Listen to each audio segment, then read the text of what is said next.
మన ప్రభు అయిన యేసుక్రీస్తు నామంలో మీకు మా శుభాభివందనములు. ఈరోజు దేవుని వాగ్దానము: యెహోవా నీ గర్భఫల విషయంలోను, నీ పశువుల విషయంలోను, నీ నేల పంట విషయంలోను నీకు సమృద్ధిగా మేలు కలుగజేయును. యెహోవా నీ దేశము మీద వర్షము దాని కాలమందు కురిపించుటకును, నీవు చేయు కార్యమంతటిని ఆశీర్వదించుటకును ఆకాశమును తన మంచి ధననిధిని తెరచును. నీవు అనేక జనములకు అప్పిచ్చెదవు గాని అప్పు చేయవు. ద్వితీయోపదేశకాండము 28వ అధ్యాయము 11-12 వచనాలు.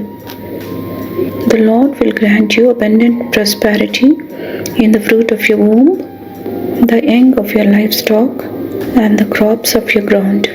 The Lord will open the heavens, the storehouse of his bounty, to send rain on your land in season, and to bless all the work of your hands. You will lend to many nations, but will borrow from none. Deuteronomy chapter 28 verses 11 and 12.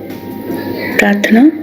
ప్రేమగల తండ్రి, వాగ్దానం ఇచ్చి దానిని నెరవేర్చు నమ్మకమైన దేవుడని మీకు మా వందనాలు. కష్టబాధలలో మాకు సమీపంగా నుండి ఆదరించి నడుపుతున్నందులకు వందనాలు. నిరాశచే కృంగి ఉన్న వారిని బలపరిచి లేవనెత్తుమని యేసు నామంలో వేడుచున్నాము తండ్రి. Amen. Have a blessed day. God bless you.